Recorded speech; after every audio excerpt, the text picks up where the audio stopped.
atelemaki mboka Israele mpe todedie basoda na biso baza lokola badavide oyo bakolonga banguna loboko na ezali mokuse te mpona kotia kimia bitoi na yo ezali polele mpona koyoka mabonde ya biso. Avec action de grâce, nous avons ainsi prié au nom puissant, glorieux et merveilleux de Jésus-Christ. Amen.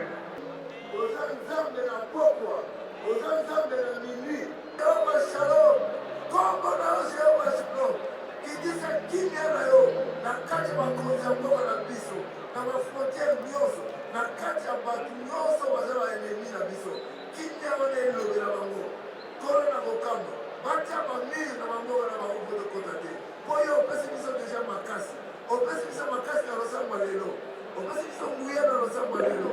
Tika ete bato babanga biso, tika ete bato babanga biso origine ya kimia na biso, tobangisa pe kimia ekota na mboka na biso na bondeli bongo na kombo na Yesu. Amen. Amen.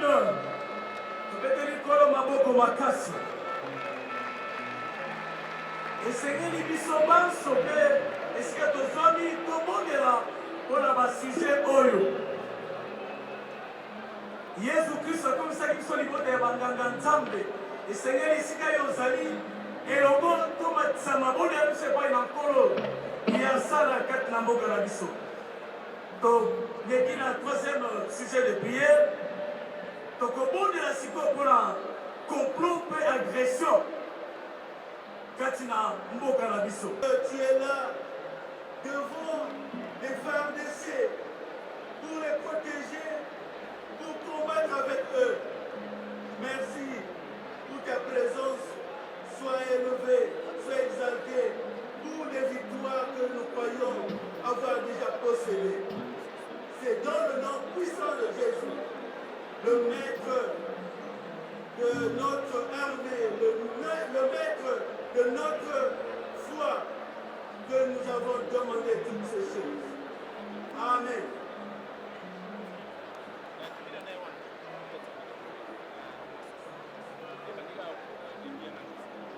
Acclamons pour le Seigneur.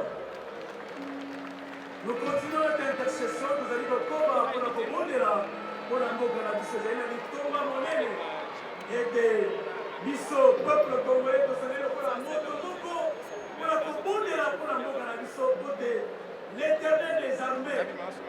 Vous allez dire comment mboka y à intervenir. Mais pour le dire la quatrième sujet de prière, pour commandera pour la accord défavorable. Nous sommes congolais, nous sommes un peuple que tu connais, que tu as créé. Nous constituons une nation. Père très saint, les accords et les alliances ont été faits partout. Seigneur, ces accords n'ont jamais donné la paix à notre pays. Nous voulons faire un accord avec toi. Nous voulons faire une alliance avec toi. Les accords humains, les alliances humaines ne peuvent pas donner la réponse au problème du Congo.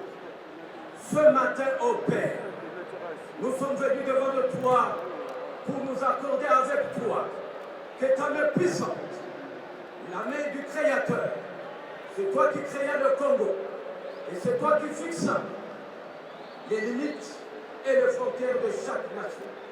Il y a des accords qui sont contre ton peuple. Il y a des accords où ton peuple ne trouve aucun intérêt. Il n'y a que les humains pour satisfaire leurs petits besoins. Le Congo que tu as créé, le Congo de Dieu, le Congo de Jésus-Christ, ce matin nous venons devant toi pour faire un accord solide, un accord spirituel, un accord qui ne peut pas nous décevoir. C'est pourquoi les hommes et les femmes de tout âge, nous sommes réunis dans ce stade, Seigneur, pour faire un accord avec toi. Tout ce qui a été fait par l'homme, Seigneur, si ce n'est pas ta volonté, que cela soit anéanti.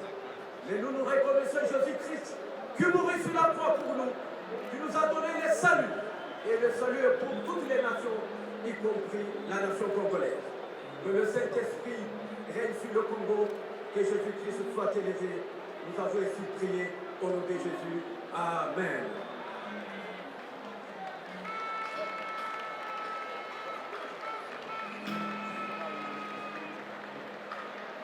Alléluia. Obetela nga maboko ezotalisa présence na molimo mosantu.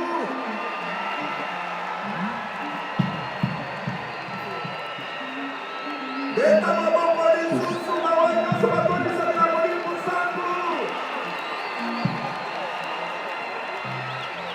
Toza kosenga na Marie Papa atiela biso kantiki ya victoire ya louange pour que toleka na etape oyo ya modération ya misatu parce que na moment oyo tozali konyonga bamole na biso na lolenge ya mabe beta yesu maboko makasi.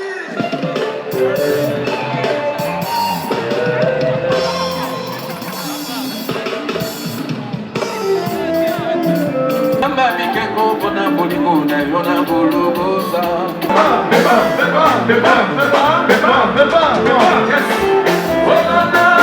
Yesu Masia nakomisi komona yo baba igoso ya mazamba mikeko pona bolingo na yo na bolobosa.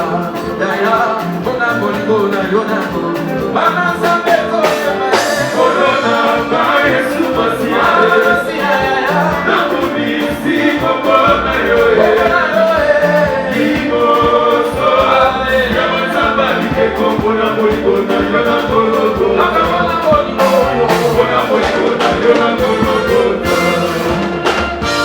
Atabasi atalikwa nakomaka elokote. Atabasi atabolela nakomaka elokote. Yawazali kofiki na kai nakomaka elokote.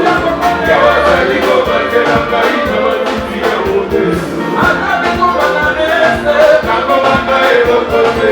Atabakuna batomoki nakomaka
l'Éternel Dieu, le Tout-Puissant et le Tout-Miséricordieux. Au moment où nos compatriotes de la partie est de notre pays, précisément ceux de Nord Kivu, Sud Kivu et Ituri, sont tués, massacrés, décapités et égorgés comme des bêtes que l'on conduit à l'abattoir. Au moment où des millions de personnes innocentes, paisibles et inoffensives sont forcées d'être renvoyées et l'errance sans prédestination précise. Au moment où les armes crépitent de partout, devenus le nouveau mode de vie des femmes, des mères qui allaitent, des enfants sans parents et non accompagnés, des personnes âgées et vieillards, bref, hommes et des femmes déracinés de leur terroir sans cause et sans raison. Au moment où ces personnes sont plongées dans une situation humanitaire infra-humaine de chosification et de bestialité. Au moment où les ressources du sol et du sous-sol de cette partie du pays sont ravagées dans une razzia sans pareil par ses puissances et ses forces étrangères du mal suffisamment organisées et suffisamment opérantes agissant par diverses branches internes évasives. Éternel Dieu, le Tout-Puissant et le Tout-Miséricordieux, c'est vers toi que nous levons nos têtes, nos regards, nos foi, nos supplications, nos lamentations pour implorer ta grâce, ta compassion, ta miséricorde pour exaucer nos prières, prières de souffrance, de gémissements, de douleur, des bouts de souffle pour que soit arrêté ces carnages. Cette guerre injuste, cette boucherie humaine et cette errance d'un peuple sur la terre de ses ancêtres sans lendemain. Éternel Dieu, nous voulons te demander de toucher le cœur de nos assaillants, nos bourreaux, nos prédateurs, de se souvenir que nous sommes tous des créatures. La vie humaine est sacrée.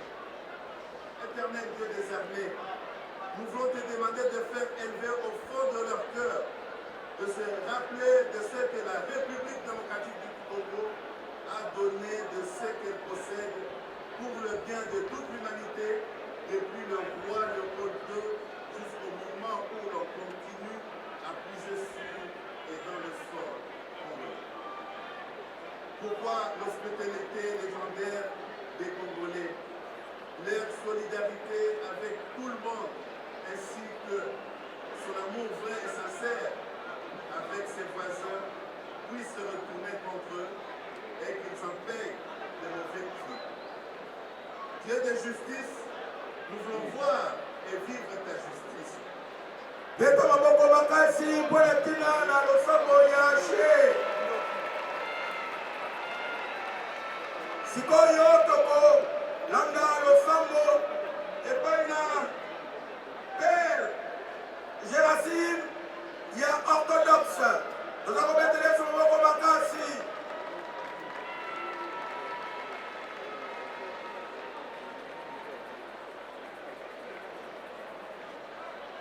tosambela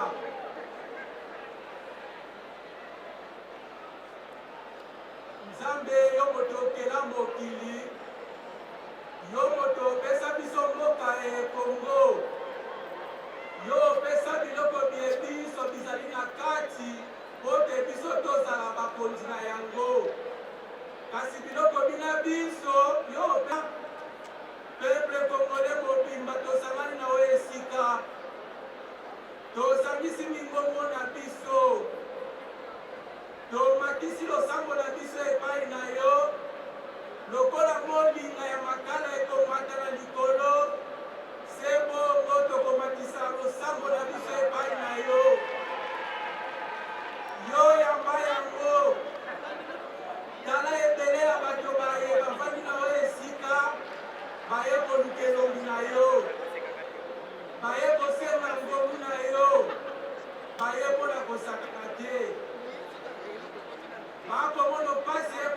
kati ya mboka baluki bisungi bipai ndenge na ndenge kasi ekoki kaka te nde yango baye liboso mpenza epai na yo toyebi te na se ya mokili eye moto moko te akoka moto moko te aza na nyonso ntango omeki kosala eloko soki ekoki te okoki mambango epai ya voisin mpo ya moninga asunga yo pamba te oyebaki kopesa nzambe moko na biso mayele bwanya likaboninga yango wana tosangani biso toye epai na yo tokei mpe na bapaya tokoluka lisungi kasi mvula tutu ibale tokokoma se na pasi ekelamu na yo ezali kokufa ntango iso lokola bibwele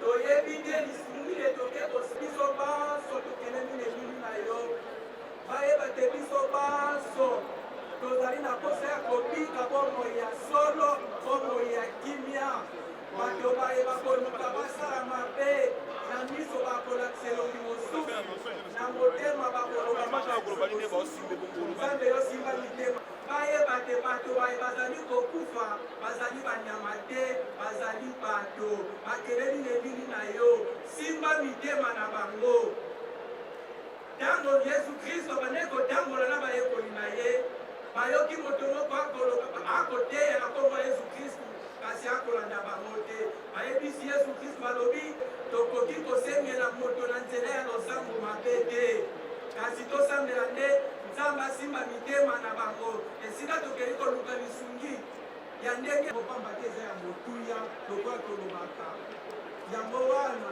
tobondeli bongo na kombo ya yesu kristo oyo azali mokonzi mobikisi wa biso lelo lobi kobileko biso seko amen.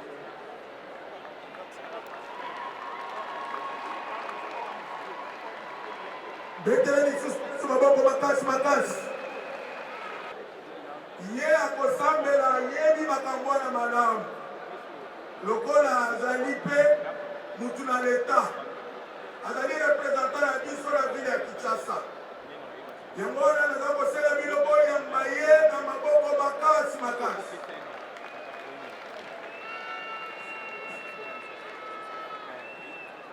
Alléluia.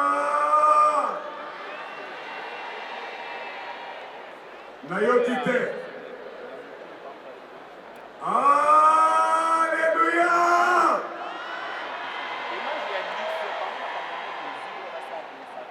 Talelanga moto aza pembeni na yo oyo akoyamba te aza M23. Nazozongela lisusu. Alléluia.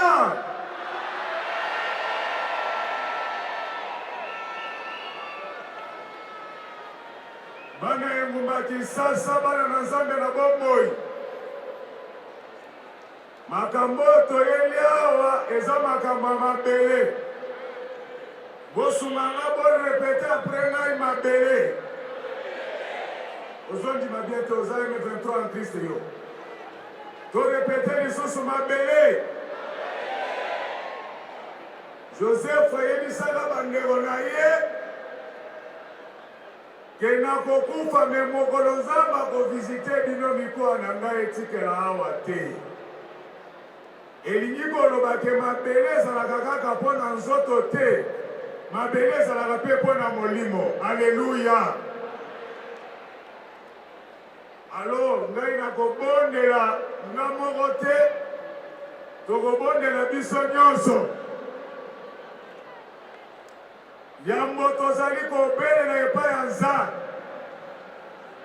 asokipe na banguna ya Kongo oyo nyonso akokota na territoire ya Kongo azala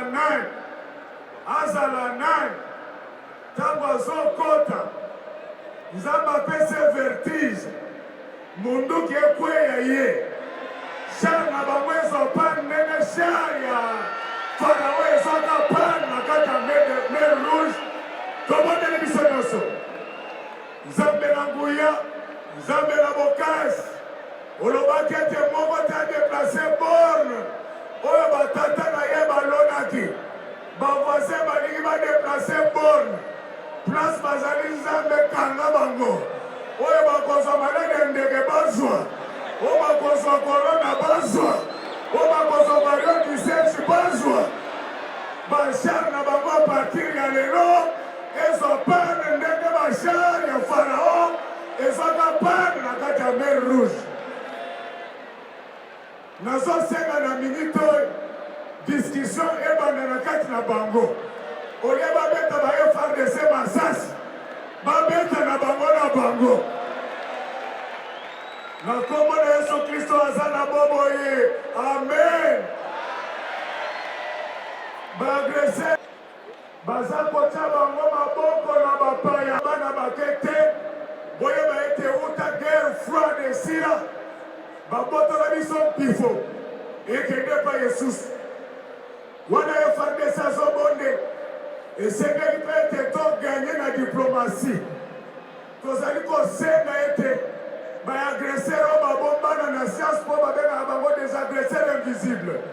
Nzambe asimba mitema na bango oyo bakosola na président na biso barépondre kaka wi bandima wi batika kosoutenir banguna na biso tobondi lisusu biso baso. Nzambe na nguya Nzambe na bokasi nyonso yo nde otya bamaître du monde oyo bazali na kati ya complot oyo me lelo simba mitema na bango makambo ebaluka ozongisela biso leadership tozaka nango na ntango ya guerre froide diplomatie na biso esala mosala na kombo na Yesu Kristo aza na bomoi amen. Tobeta maboko oyo akobeta te aza libeto Nzambe apambola bino nyonso.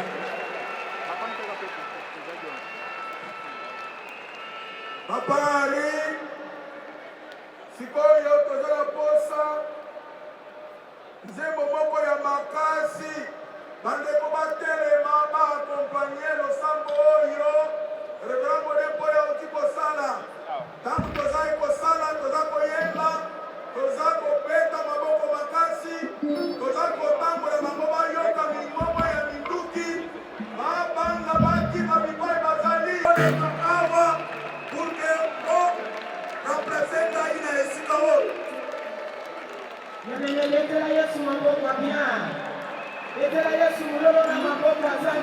c'est notre pays. Merci. Mama ya Yesu asikola lana wakila ya tano alatisa kaya lamba ya kero mambo ya mwana mwokozi nakona koma ya ye kona libela nakona koze kanate yazerusu umepena yoe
Yeah.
Passion bamoni eleki mingi kimia ekota na este ya Congo démocratique. L'initiatrice de cette journée mémorable, Son Excellence Princesse Adèle Kainda Marina, ministre du portefeuille du gouvernement central,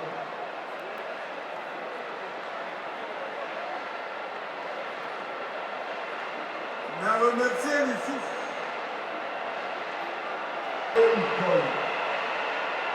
Zambé apambla bango.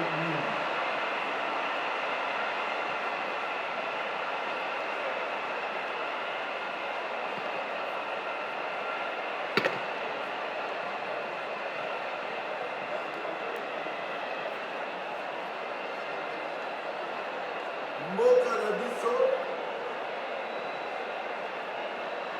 depuis l'indépendance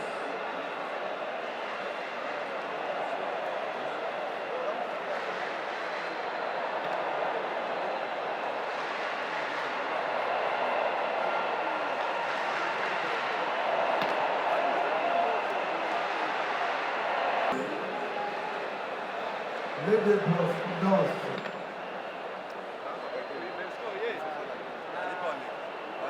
tomoni pasi na guerre na makasi oyo ezali koleka na este ya Congo.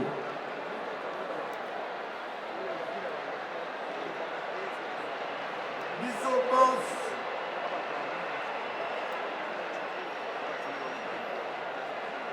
tosangana tobondela mpo bitumba oyo ezali na este esila totala mangomba te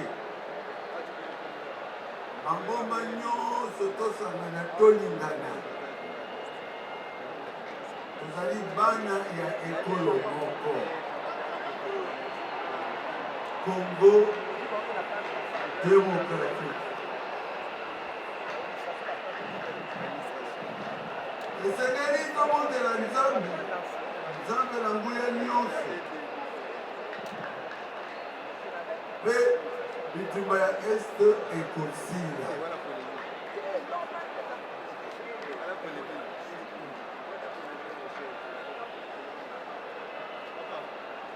oyo banzambe elobi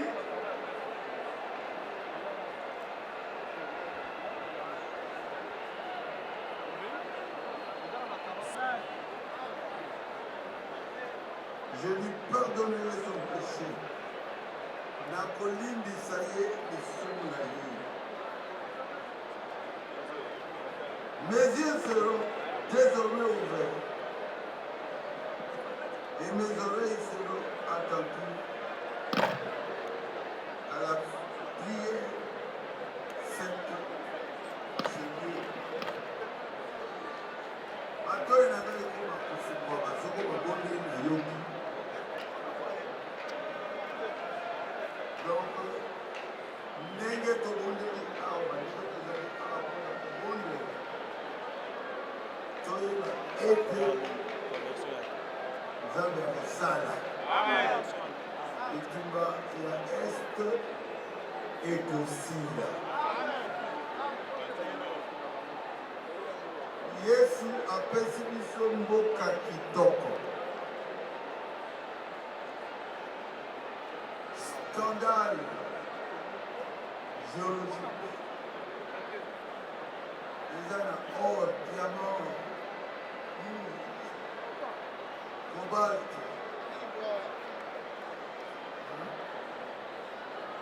coltan mpe biloko nyonso mene ntango eza te eza mpe na or nyonso cuivre nyonso eza na kongo yango wana banguna na biso baza koya mpona kobotela biso yango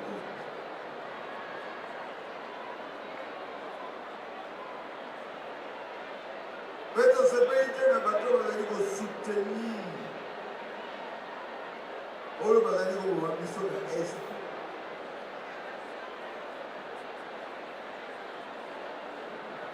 basoutenir nde biso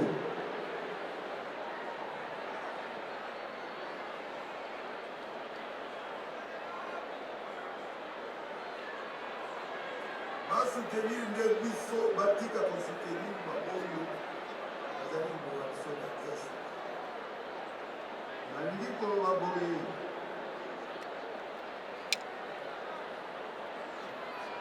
la Bible dit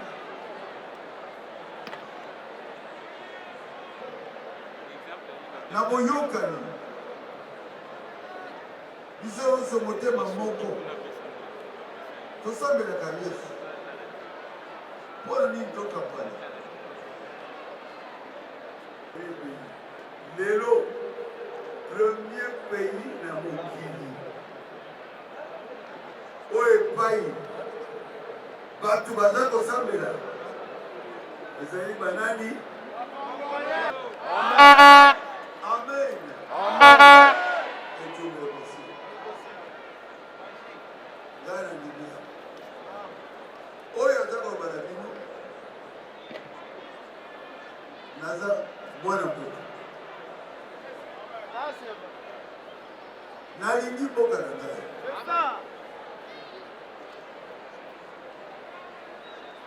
yango nazongi na kongo ezali preuve ke baruti alingi mboka na nalingi moko te asakana na mboka na ngai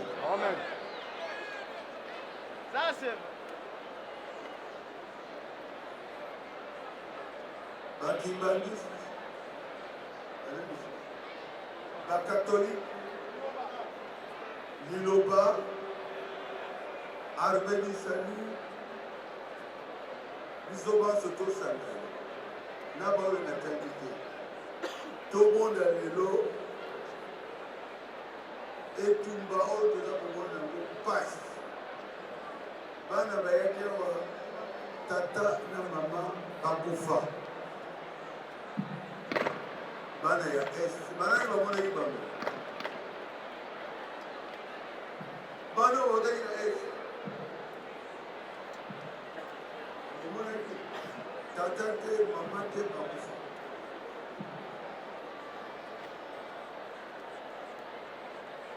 Basusu bayaki bauti est. Basika batikali bango. Ibadi bakufa.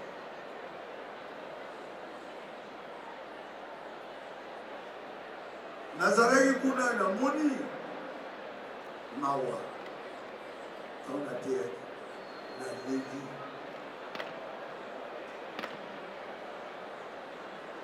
Na koso ni bango. Na bambo kala kene. Mais les lots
Simingi na mon Seigneur Nzinga Tobengi Révérendissime Badibanga Kobonga pona ba ressources naturelles Bozi na biso ya mabele ya mboka na biso Na mokuse milite misato Révérendissime Badibanga ya renouveau charismatique Yaka Kobongela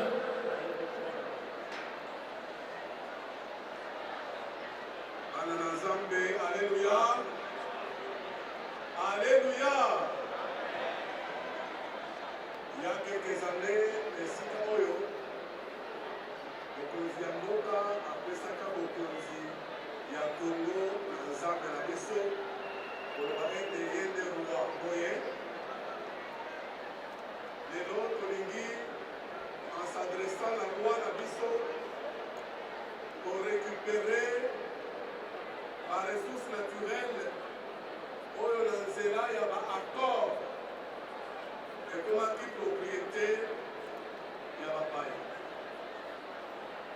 Bisika nyonso ressource naturelle ya mboka na biso, particulièrement na Nord Kivu, na Ituri, pourquoi pas na Katanga, dans le Kasai ou ailleurs, soki bakolo ezalaki bapesaka bapaya tika ete yo mwana Congo na mokolo mwa lelo kobondela mpona korécupere baressource nyonso naturelle.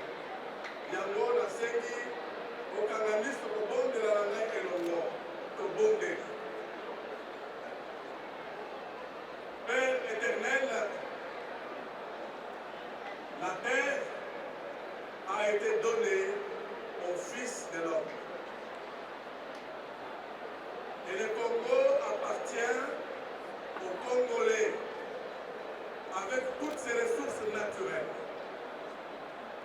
En ce jour solennel, réunis officiellement dans ce stade pour revendiquer plusieurs choses, nous venons en ce moment prier que le sous-sol congolais, que la forêt équatoriale, dans la partie qui nous concerne, ô Dieu et Père, que les tourbières,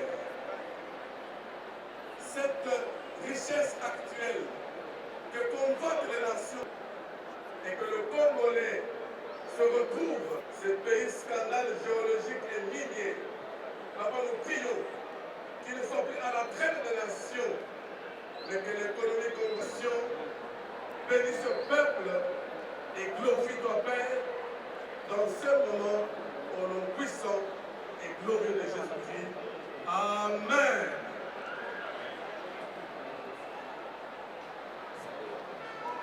Tango tozali kokoma kobondela bapanie ya modele oyo ezali koleka mpona mabonza. Mabonza eza ya biso te, eokende na este ya bamilitaire. Botia mabonza, tala panie yango oyo, moto atia panie mosusu te, ezoleba protocole, moto akozwa mbongo wana awa azali te, nyonso ezokende na este. Merci. Tokomi na ntango lisusu ya losambo tobengi apôtre Walo Mutsenda achauffe intercession na Congo mobimba mpo na bamilitaire na biso mpo na bitumba. Apôtre Walo yaka kochauffe onction ya intercession etambola.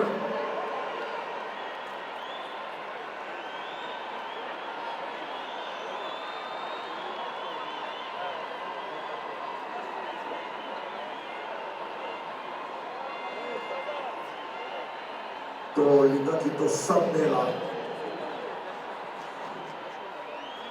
mais avant tosambela tolingi toloba liloba moko na likambo etali mboka na biso.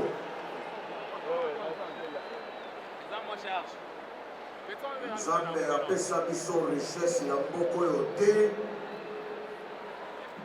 mpo toliaka ngo kaka na barapel. Nzambe apesa biso richesse ya mboka oyo mpo tosepela na yango na totalité, na kosalela yango mpe tovivre bonheur na yango. Guerre oyo ekomeli biso, ezwi biso bambula ebele. Ndenge bandeko na biso ya Angola bazalaka na guerre ya plus de 20 ans. Mokolo moko balala balamuka na ntongo guerre esila. Nzambe asokipaki na provocateur. Balala na guerre balamuka na ntongo bakuti provocateur na banzinzi bazomatele likolo. Soki tosangani awa, c'est parce qu'il y a des provocateurs au Congo mal à l'aise.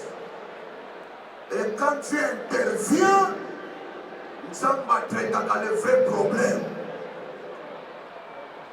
Ce qui nous a bien traité le vrai problème, Dieu va s'occuper aux provocateurs.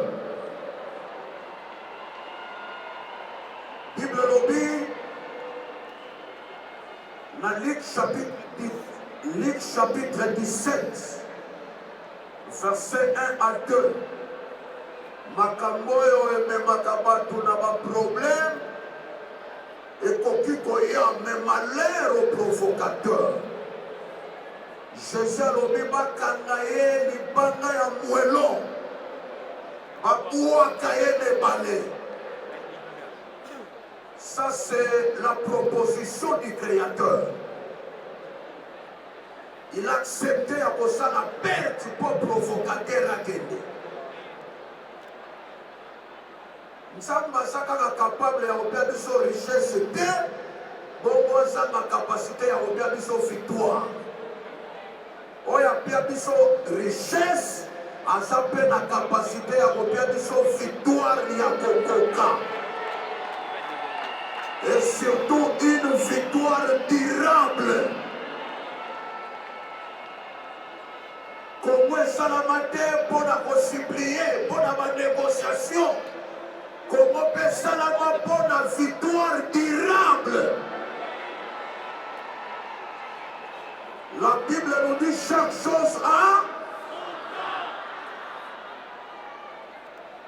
Mon colombo Israël a son Bunda quelque part. Bongo Mosali Nzambe moko na kombo ya Moïse. Atombola kaka maboko likolo, sans revolver, sans bombe. Tango atomboli maboko baya bazalaki na front, victoire elataki bango. Biso tosangani awa lokola ba Moïse. Geste tokosala wa. Alléluia. Tokoyoka sango. Jésus. Oya sa provocateur, ezala sa na Congo, ezala sa na ngambo ya mapeyi wana, nzamba kolokalize bango. Alléluia. Loba na voisin, trop c'est trop. Trop c'est trop. Donc ekoki nzamba traiter le vrai problème. Alléluia. Parce que tozomona na Congo équipe église te. Jésus. Biso nyonso tozawa moto azabela nanu malaria aza te. Nation, soyons sérieux. Kolobela makambo etali biso nyonso tozala sérieux, toprésenter Nzambe le vrai problème. Likambo nini esilaka te. Soki tosangani awa, c'est à cause ya ba action ya binemi biso tozosala ba réaction. Sikoyo fo Nzambe traiter ba provocateur po ba réaction esila. Telema esika ezwami biso. Alléluia.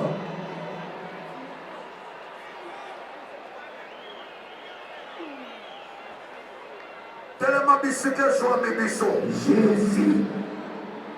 Maboko ya Moïse mataki likolo. Alléluia. Pays mobimba ya Israël ezwaki victoire. Jésus. Yo mpe tombola maboko na yo. Ata oza cameraman, oza congolais, onyokwamaka tombola loboko moko. Alléluia. Localiser biso provocateur. Mokolo moko Bible elobi bakimi na Jésus n'Égypte. Pour mutu moko provocateur moko aza kodéranger. Bongo ange ayebisi bango bozonga. Mutu abanda kodéranger aboma ye esi tobomi ye.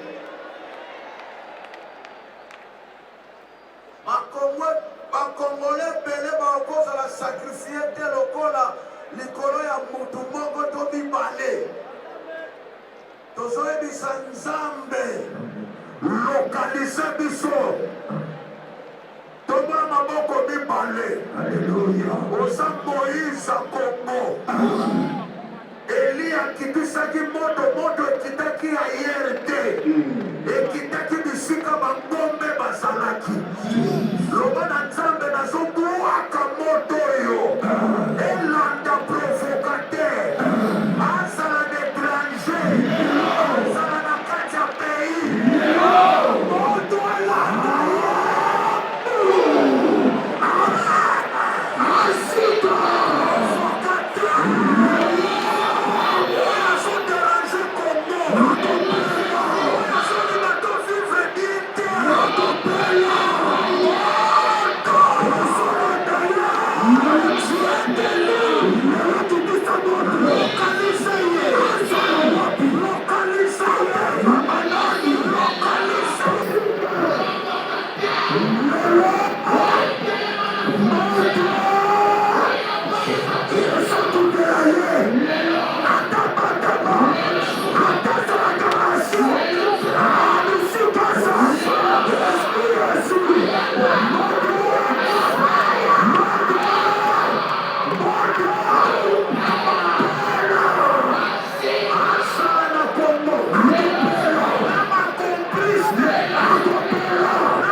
Déclaration à un président pour la Congo. Alors bien en tant que comité international et lobby. Comité international les Anzambété.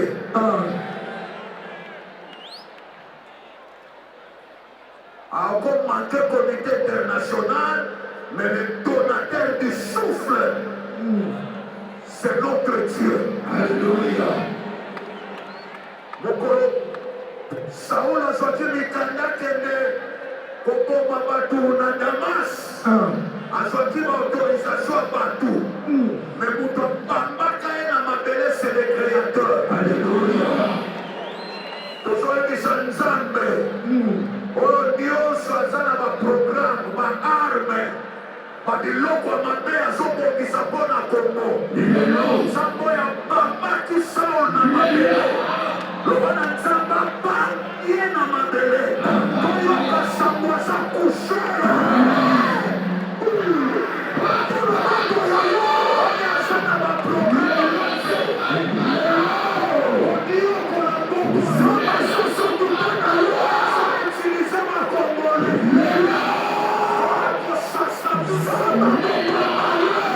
Babaki Saul.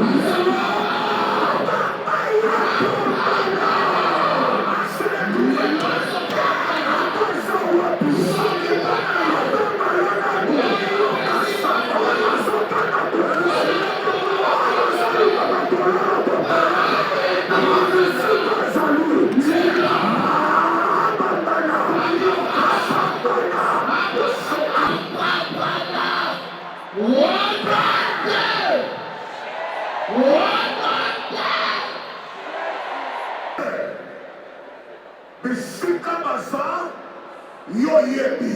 Alléluia. Tolingi multiplier ma capacité na bango. Baza na droit ya victoire parce que cause est juste. Alléluia. Adversaire na bango bazala frappé d'aveuglement. Bango na bango te. Alléluia. Toyoka sango ya victoire rapide et durable. Alléluia. S'occuper d'un provocateur. Alléluia. Pas comme moi soit timide et côté dans le développement. Alléluia. Au nom puissant de Jésus-Christ le vainqueur, nous t'avons ainsi prié. Amen.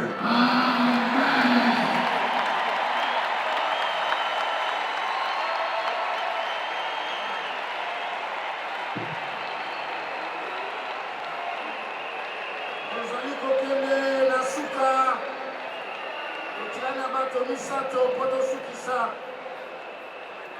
tomine tobengi général Soli Kafuta po na kobondela na ntina ya intégrité du pays.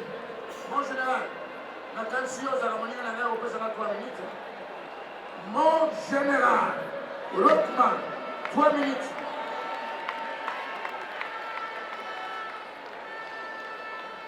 Amen.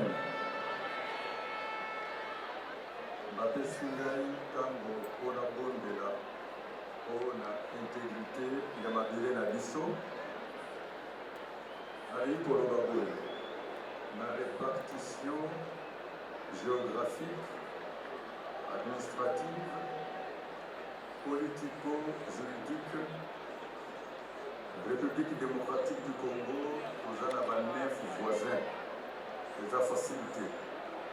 Il est de notre devoir et obligation à mission d'entretenir ma relation avec nos voisins pour la quiétude de mission et pour la paix et la tranquillité de mission. Allez, les alliés, tout le monde est là. Classe dirigeante de la mission, na mokonzi ya mboka, bayeba komema ba fils na ba fille ya Congo na réconciliation, vraie réconciliation. Bayeba komema bango na unité, tokozala na cohésion nationale, parce qu'une famille divisée et qu'on résistait devant Munguna. Tozali kobondeleza likambo ya mabele. Il est de notre devoir de protéger, de garder, même au prix à sacrifice suprême, mabele oyo Nzambe apesi biso. Na yango unis dans la foi commune, toyeba kotombola maboko na biso, tobondela ete Nzambe ayeba kofortifier nos forces armées à la République démocratique du Congo, ete bango bayeba kobatela mabele na biso mpe monguna nyonso ezala monguna ya kati to ya libanda oyo akosala rébellion mpo na kodivize RDC akwei tobondeli na kombo na Yesu Kristo. Nzambe totomboli maboko na biso yondo lobi moto akoki kodeplace borne ancienne te. Toza kozongisa mboka na biso na maboko na yo. Mabele oyo ezali ya ete opelisa une muraille de feu et bakogarde mabele na biso. Ipai basoda na biso bazali pesa bango bravoure, pesa bango courage mpona koanéantir ennemi nyonso oyo azali interne mpe extérieur. Na boyo tobondeli yango na kombo na Yesu Kristo mokonzi mpe makila na ye ekamba Kongo. Tobondeli bongo na kombo na Yesu Kristo. Amen.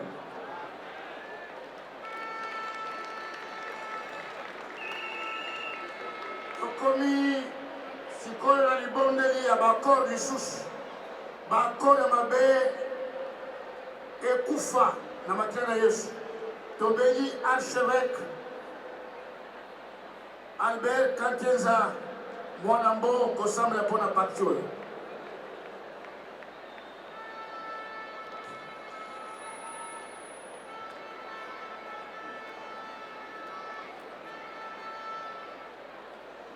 Je voudrais d'abord dire un grand merci à Madame la ministre pour cette initiative qui nous réunit, qui nous rassemble en ces lieux en vue de prier en faveur de notre pays.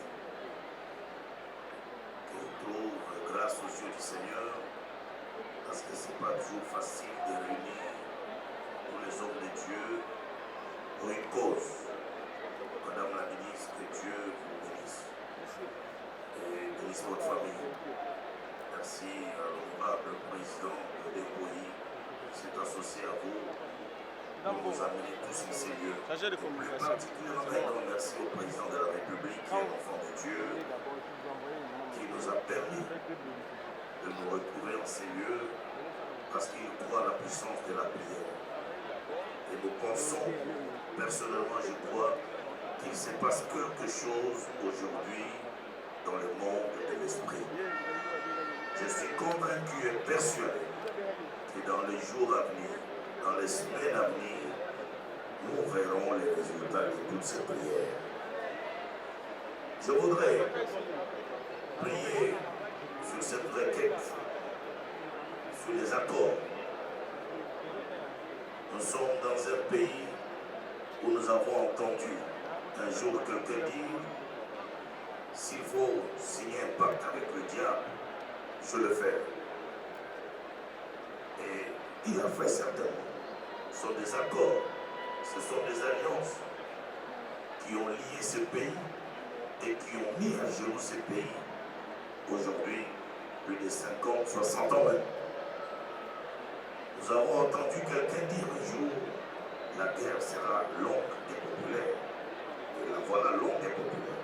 Depuis plus de 20 ans, nous sommes encore là. Nous avons entendu quelqu'un dire: après moi, c'est le déluge. Ce sont des paroles qui ont lié ce pays.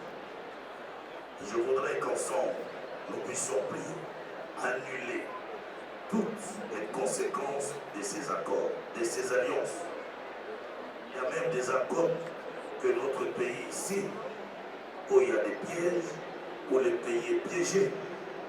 Et aujourd'hui, nous voulons prier pour que ces genres d'accords soient anéantis, soient annulés. Nous sommes ici, le complot est international, le complot est grand. Des alliances se font jour et nuit dans des laboratoires spirituels, dans des mondes de sorcellerie, dans des mondes d'occultisme contre notre nation. Un pays riche, aujourd'hui victime d'un grand complot. Un pays riche, victime de pièges, des alliances conclues à gauche à droite pour son anéantissement, pour sa destruction. Je voudrais, s'il vous plaît, vous inviter à vous lever avec moi encore une minute et qu'ensemble, nous puissions anéantir toutes les forces des alliances conclues contre notre pays. Des paroles prononcées contre ce pays n'ira pas loin. Ce pays ne connaîtra jamais la paix. Ce pays ne se développera jamais. Ce pays ne sera jamais à l'aise. Ce pays ne sera jamais stable. Il y a des paroles prononcées comme ça. Et nous voulons annuler. Aidez-moi, s'il vous plaît, à lever vos deux mains devant le trône, comme a dit votre Wallo tout à l'heure. Nous levons les mains comme Moïse pour que, ensemble, le Dieu de la Bible puisse nous écouter, puisse nous exaucer. Et aidez-moi à élever vos deux mains vers notre Père. Et moi, je vais prier. Seule alliance que nous connaissons, c'est ton alliance conclue par le sang de ton Fils Jésus à la croix, le Sauveur de l'humanité, le Roi des rois, le Seigneur des seigneurs. Nous sommes réunis en ces lieux, pas pour invoquer un homme, pas pour chercher un homme, mais nous sommes réunis en ces lieux pour élever nos voix vers ton trône, toi Elohim, le divin créateur, le puissant de Jacob, le vainqueur de Golgotha. Tu as versé ton sang, le sang de la victoire, le sang de la nouvelle alliance. Et sur base de ce sang versé, je détruis toutes les alliances faites contre cette nation. J'anéantis toutes les paroles prononcées contre cette nation. En vertu du pouvoir qui me sont conférés, j'ai démoli toutes les conséquences des paroles prononcées contre la République démocratique du Congo appartiennent au passé. Nous voulons voir ce pays aller de l'avant, de progrès en progrès, de victoire en victoire, de développement en développement. Oh Dieu d'amour, tu es le Dieu de l'alliance. Souviens-toi de ton alliance, comme tu t'étais souvenu de ton alliance à l'époque de ton peuple en Égypte. Tu as dit: j'ai vu la misère de mon peuple, j'ai entendu le cri de mon peuple, et je suis descendu pour le délivrer et le conduire vers sa terre promise. Souviens-toi ce jour de ton alliance par le sang de Jésus à la croix de Golgotha. Vois la misère de ce peuple. Vois la souffrance de ce peuple. Je lève ma voix et je me joins à tous ceux qui m'ont précédé pour que ce jour soit un jour mémorable, un jour historique, afin que l'on sache le Dieu d'Israël, le Dieu d'Abraham, le Dieu de Jacob, le Dieu d'Isaac, le Dieu de la République démocratique du Congo est un grand Dieu. C'est un Dieu qui répond à la prière. Père, merci d'écouter ma voix. Merci d'exaucer ma prière. Merci d'avoir annulé dès aujourd'hui toutes les conséquences des alliances faites contre notre nation et contre ses beaux pays, contre son peuple. Que toute la gloire te revienne, que tout l'honneur te revienne, que toute la gloire, la louange te revienne. Tu es Dieu et tu demeures Dieu, le sujet de notre joie et l'objet de notre alliance. Sois béni, sois loué, aujourd'hui et pour toujours, au nom de ton Fils bien-aimé, Jésus-Christ, notre Seigneur et Sauveur. Amen. Veuillez vous asseoir, merci.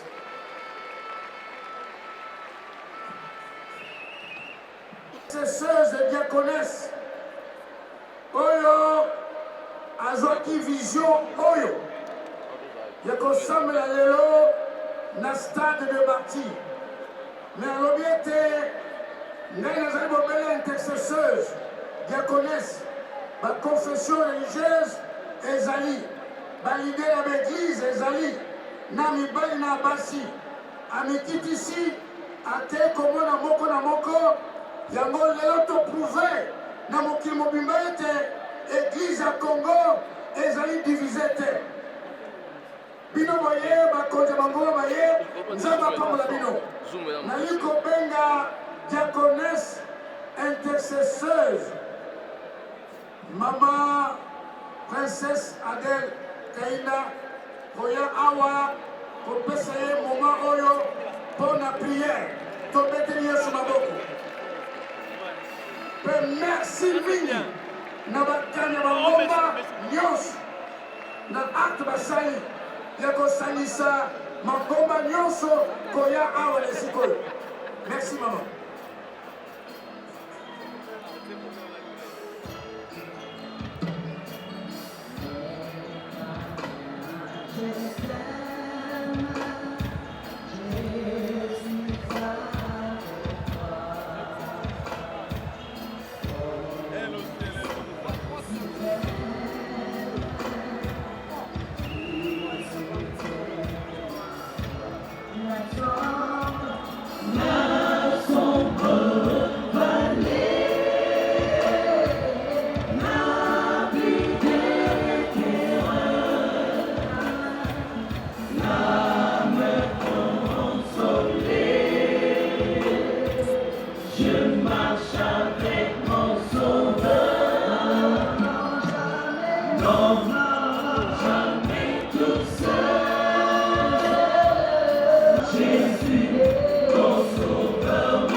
n'est pas seule, mais elle est avec notre Seigneur Jésus-Christ.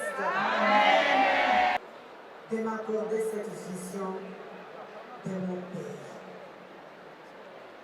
Je remercie le chef de l'État, le président de la République, toutes les églises de la ville province de Kinshasa d'accepter une vision. Je vous remercie à vous tous qui êtes venus pour l'amour du Congo, pour la cause du Congo. Parce que la prière n'est pas une faiblesse, mais c'est une confiance en notre Seigneur Jésus-Christ, parce que lui, il est le consommateur de notre foi. Ésaïe 43 nous dit, Bamama, ni kumunase yesika osali, ata oye libosote, ni kumunase, parce que tolobi lelo nde lelo. Bapapa pe, soki Nzambe ati yo motema, tia na bongolo na se, likumu na se. Likumu na se. Biso ba mama tozolela, tozala makasi te, mais tolobi en Jésus-Christ, nous sommes plus que vainqueurs. Nzambe.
tobondeli mpo na ntina na baveuve ovevage oyo eye mpo na nini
envoie le drapeau.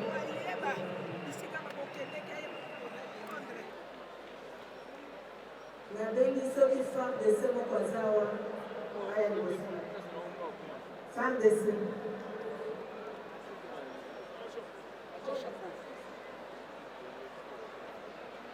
papa moni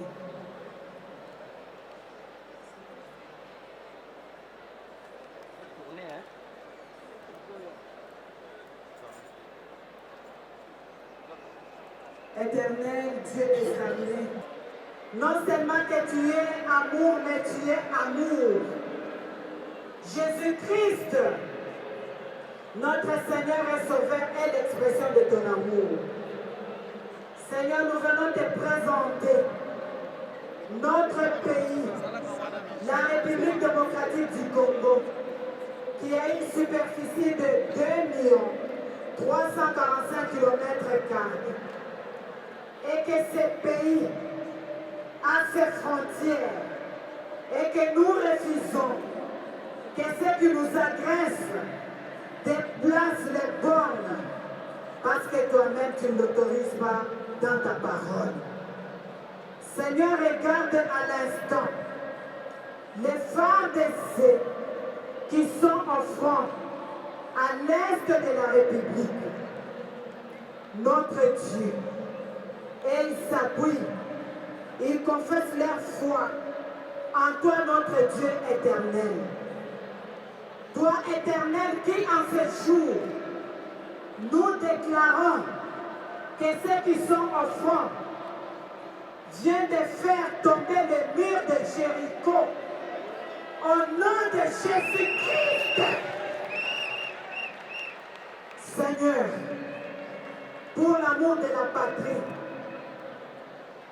nos éléments de la FARDC ont laissé leur famille, épouses, enfants, pour aller lutter pour notre patrie. Mais Seigneur, nous nous disons que c'est toi, Jésus. C'est toi qui combats. Et c'est toi qui remportes la victoire. Seigneur, la honte, nous l'avons eue. Nous avons été humiliés. Mais aujourd'hui, nous disons, ne tarde pas. Et nos FARDC qui sont là témoigneront aussi de notre Jésus-Christ. Seigneur, je te recommande la police et tous les services. Seigneur, veille dans cette mission noble. Seigneur, j'aimerais te recommander le commandant suprême de FARDC, le chef de l'État, président de la République, Félix Antoine Tshisekedi Tshilombo, notre Dieu, à partir d'aujourd'hui, il devient Josué. C'est parce qu'il nous fait entrer maintenant dans Cana. Et tout le peuple congolais va maintenant consommer les meilleurs produits de la RDC. Au nom de Jésus-Christ. Tout ce qui le combattra sera combattu. Tout celui qui cherchera sa mort, il sera mort. Tu les couvres de ton sang précieux. Parce que lui, le 23 juin 2019, a dédié la RDC. Il a béni Israël tout en étant en Israël. Seigneur, tu le dis, celui qui bénit Israël sera béni. Et la RDC est bénie au nom de Jésus-Christ. Seigneur, je viens te recommander le Premier ministre, chef du gouvernement, que Seigneur, tu lui renouvelles encore l'intelligence et la sagesse. que tu lui accordes un bon état de la santé, de conduire ce gouvernement de warriors. Seigneur, je te recommande, Père Yahweh Dieu, dans ta volonté. Nous nous retrouvons dans l'insécurité avec les Koulouna. Seigneur, touche leur cœur, qu'ils puissent te connaître toi comme Seigneur Jésus. Toi qui donnes la paix, que le monde ne les donne pas. Que Seigneur, la paix soit leur partage. Notre Dieu, notre Seigneur, nous refusons à partir d'aujourd'hui d'exalter nos richesses. Mais nous voulons, par toi notre Seigneur, que nous puissions, éternel Dieu des armées, bénéficier de nos richesses, de nos meilleurs produits de la RDC.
de la foi, de pouvoir encore se retrouver pour que nous puissions maintenant commencer à déclencher notre diplomatie au niveau de l'Église de notre pays.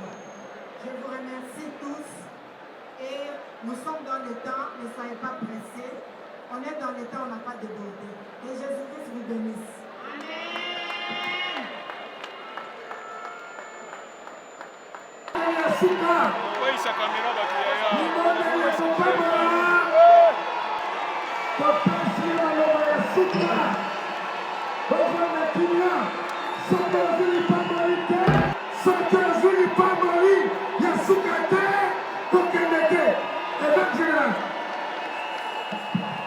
Merci. Donc, la musique est ici l'équipe. Donc, la musique est ici l'équipe. Nakanisi ekomika ya unité katikati ya église. Pe na mboka na biso bomoko. Nazwi maloba moko. Le général Sonic Mafuta oti koloba tout à l'heure. Soki mboka na biso toza na bomoko te, nakanisi ke tokozala fragile pe monguna kolonga biso. Mais na cadre ya unité, nakanisi awa leson nzambe azopesa na mboka na biso tozala moko pe moto nyonso akonsidere ndeko mosusu. Bandeko ya kimbangiste bozawa nazoyoka bino te bakimbangiste bozawa tondimi losambo na bino mpe toyebi ke boza awa mpona kolakisa bomoko. Bandeko ya liloba boza nano awa liloba nayoki bino te eske boza bandeko ya arme kisali, bandeko ya réveil, bandeko ya esese biso nyonso nakanisi ko na unité nde tozolonga. Nalingi tosala eloko moko mpe tokosukisa awa eza ya kotelema, arme na biso eza ya kotelema, ekonomi na biso eza ya kotelema, nyonso na mboka na biso eza ya kotelema.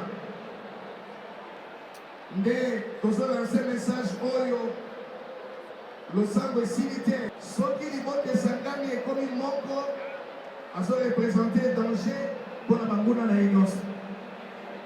Message oyo ekende na communauté nationale mpe internationale etokoki kosangana biso nyonso mpona arme na biso. Ekomi une faute arme, tokoki kosangana biso nyonso mpona diplomatie ya mokonzi ya mboka. Toza biso nyonso nsima ya likanisi moko. Est-ce que toza biso nyonso ensemble? Ndeko moko aloba toza balongi, nayoki ndeko moko aloba toza na victoire, nayoki moto moko aloba tolongi bitumba oyo. Alors mpona lipamboli na biso nazobenga apôtre Léopold Mutombo ye aloba liloba moko mpona kopambola moko na moko mpe kozonga na biso. Nzambe azala mpo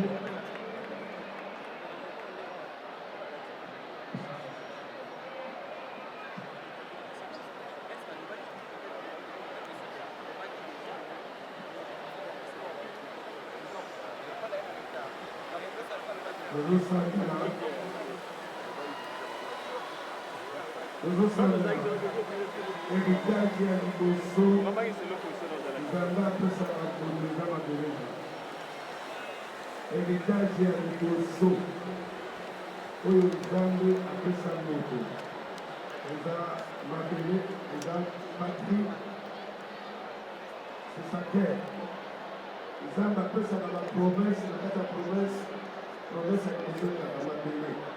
Ayebisi Israel nakopesa yo mabele, tokoki yango lelo terre promise. Epai na biso terre promise na biso yango oyo biso toselaki nzambe apesa biso ebele ya 2,345,000 km². Ye moko na présidence na ye bato ya bapaya bakokoloba te bakataki yango, me nzambe nde moto apesi biso mabele oyo toselaki mpe nzambe akotisa Nous n'avons pas choisi que Dieu nous donne autant de richesses. S'il est écrit, c'est la bénédiction de l'Éternel qui enrichit, mais avoir les choses, c'est comme si cette bénédiction ne nous enrichit pas. Et s'il est écrit qu'il ne la fait suivre d'aucun malheur, mais avoir avec les yeux humains, on a l'impression qu'il y a les malheurs qui suivent nos bénédictions.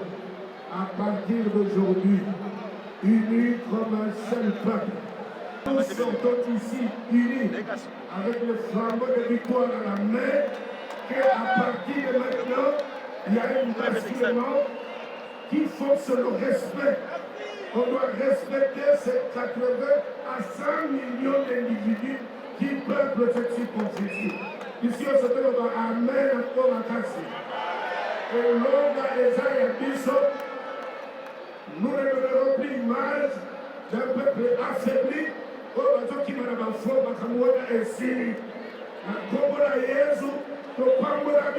et nous voulons que les réunions se tiennent de temps en temps, jusqu'à ce que nous serons rassurés que la paix complètement et totalement rétablie dans le pays. Dieu vous bénisse.